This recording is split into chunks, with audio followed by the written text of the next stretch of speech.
tant que Premier ministre, ça peut frapper. Surtout que moom dafa am ay dossiers. Alors le fait qu'ils disent que plainte yi mu déposé nañ ko instruire, kooku c'est une revendication boo xam ne am na un pool d'avocats, d'éminents avocats yoo xam ne, d'éminents avocats plutôt, d'éminents avocats yoo xam ne mën nañu fexe ba dossiers yooyu ñu enrôler ko. Parce qu'il s'agit de les enrôler. Peut-être qu'ils ont même été enrôlés, mais ñu réactiver ko. Donc am na les moyens de changer les choses de l'intérieur, mais s'il le fait à l'extérieur, c'est un cri du cœur boo xam ne ça peut s'interpréter, mën na semer polémique, mën na am nu ñu koy interpréter ba noppi mën na alimenter son opposition qui est là à guetter le premier faux pas. Man su ma doon moom du ma communiquer noonu sur ces dossiers le concernant devant la justice, parce que tey jii y a certains chroniqueurs yoo xam ne dañ ci ngoy parce que ñoom ñooy les nouveaux politiciens. Léegi nag la justice effectivement il y a à se poser des questions parce que Bassirou Gueye bi fi nekkoon gis ngeen ko, man procureur bi fi nekkoon le Diouf là, par rapport au dossier de Fulbert Sambou, Amady Diouf, j'avais exprimé en public mon incompréhension que dans un communiqué, après l'analyse le rapport du médecin qui a constaté le genre de mort, que soit ajouté après les guillemets qu'il ne pouvait y avoir d'autopsie, parce que loolu du moom moo ko war a wax. Donc exprimer sa opinion loolu rek la. Man kenn yóbbuma ci kaso, je pense, parce que j'ai marqué mon incompréhension. Donc démb j'ai suivi Amadou Ba, honorable Amadou Ba sur TFM dire qu'effectivement dans ce pays il y a eu 87 morts sans enquête. Et pour la plupart des morts par balle sans enquête, sans autopsie, et ils ont été inhumés. Donc loolu aussi c'est un dysfonctionnement de la justice. Ba jusqu'à présent dans la reddition des comptes, rapport scientifique yéen a ngi koy fàttaliku. Lan lañ ci defoon Moustapha, telle personne tudd ay tur, recommander le mandat de dépôt. Nañ leen placer sous mandat de dépôt. Il y en a qui sont sous mandat de dépôt, mais il y en a qui sont pas sous mandat de dépôt et qui sont là. Bëgguma tudd kenn. Donc Farba lañ ci téye ak ñeneen, mais am na ñeneen ñu tudd, ñu juge bi ñu procureur bi ni nañ leen placer sous mandat de dépôt. Ñoon ñu nekk ci dëkk bi te kenn placé wu leen ci mandat de dépôt. Donc ñun duñu mën a comprendre ces deux poids deux mesures. Donc effectivement il y a quelque chose à faire dans l'appareil judiciaire. Mais fàttali également la communication de Ismaïla Madior Fall bi ni moom dans la magistrature am na ñoo xam ne dañ koy informer di ko renseigner ci dossier bracelet bi, ci dossier affaire tribunalu Guédiawaye bi, donc li doon am yëpp moom mu ngi koy xam, parce que loolu moo lay woon ni rek une partie de la magistrature a toujours coopéré avec l'exécutif. Lui c'était le ministre, il a ses magistrats dedans, et il a avoué que moom ak l'actuel ministre de la justice sax dañu am quelques bisbilles, quelques contentieux.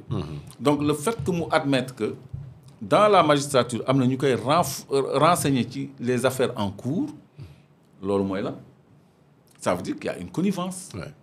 Loolu la ñuy jooy en fait. Parce que nu mu tuddati le dossier des bracelets bi ñu ko abordé foofu c'est une petite parenthèse. Le dossier de Ismaïla Madior Fall en général, man dama ni woon dossier boobu na bokk ci ñu mujjee traité. Parce qu'on est en pleine reddition des comptes, et te dossier boobu mën na plomber ni justice bi di doxee. Parce que dafa am ay implications jusque dans le milieu judiciaire, parce que l'histoire des bracelets électroniques là dina déboucher foo xam ni dina surprendre ñu bëri. Donc ma ni woon loolu nañ ko mujjee traité, parce que sinon, parce que su amee ay implications ci famille judiciaire bi, la machine va se gripper, parce que ñoom dañu am ay solidarité de corps, comme ni ma la ko waxee woon. La machine va se gripper, oui. Waxoon naa ko fi. Effectivement. Donc on est en train d'aller vers ça en fait.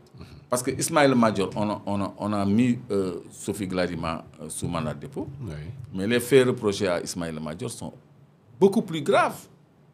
te moom 4 dossiers la am 4 dossiers la am. mais on ne peut pas le mettre en prison parce que mais il a ces magistrats qui l'informent et qui sont avec lui et qui sont solidaires avec lui. Et il y a des implications.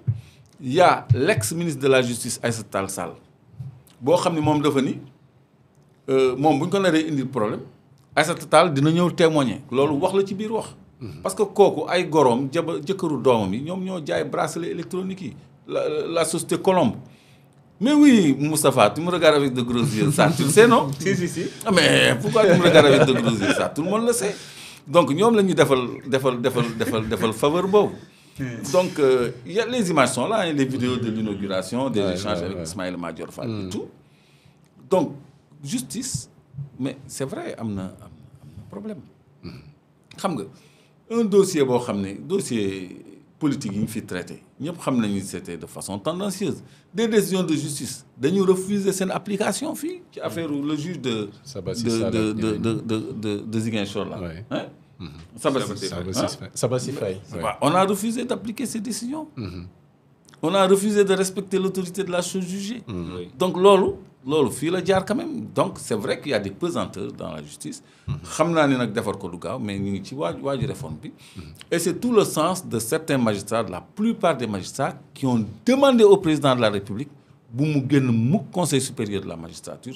Parce que imagine que mu un conseil supérieur de la magistrature. Ismaël Madior a des magistrats. Mais il a dit qu'il a ces magistrats qui l'informent. Mais donc ça, ce sont des gens qui sont avec lui. Lors de déontologie. Ismaël Madior, ce n'est pas un magistrat. Ce n'est pas un magistrat, c'est un professeur de droit qui a été ministre. Pour un magistrat, ça, bon, c'est la corporation, c'est entre eux. Ce n'est pas un magistrat. C'est pas un magistrat. Donc, lolo quoi. Lolo, dinañ ñëwaat ci yow rapidement mais Moustapha, par rapport à la communication du Premier ministre Ousmane Sonko, tey ba fan moo mën a nekk ses limites dans le cadre de sa liberté d'expression en tant que Premier ministre. waaw ñaari lecture moo si am. bu njëkk bi dafa wane benn différence bu am. par rapport moom ak ñi mu jiitu woon. su ma nee moom mooy ku bokk ci exécutif bi ba noppi wane ne justice bi du loo xam ne da nga koo téye. dañuy def tuuti benn rappel historique xam nga bi ñu demee ci année 2007 la su ma jumul mooy élection présidentielle bi ñu ko jàllee ba noppi. bi Wade ñëwee 2000 dem élection du deuxième mandat 2007 bi mu ko defee ba pare. après bi mu gagné élection yi dafa amoon opposition bu ñu taxawoon ne ko da ngaa sàcc élection yi jaar yoon il y a eu même des contestations yoo xam ne Ousmane Tanor Dieng dugaloon na ko fële ca conseil constitutionnel. Abdoulaye Wade dafa dem ba palais la toog mu defal leen benn conférence de presse mu leen opposition bi di contester sama victoire bi parce que boobu Wade dafa leen dóor yu metti premier tour ñu naan ay jinnee doon voté parce que comprendre wuñu woon fa la leen Wade jaar. ñi xajamal victoire bi Wade toog ku ci nekk mu indi la dossier teg te bu doon jamono ji la ñu ne kon indi na dossier condamné leen tëj na leen est-ce que nga comprendre li ma wax. mu ne leen yéen ñëpp am ngeen ay dossier commencé par Ousmane Tanor Dieng mu ne ko yow moom mbirum yow ak Habib Thiam lu jëm ci wàllum licence de pêche yi. buñ ci jógee si yéen la ñuy jubal si. parce que am na fa loo xamante ne war nañ ko lijjanti ak yow.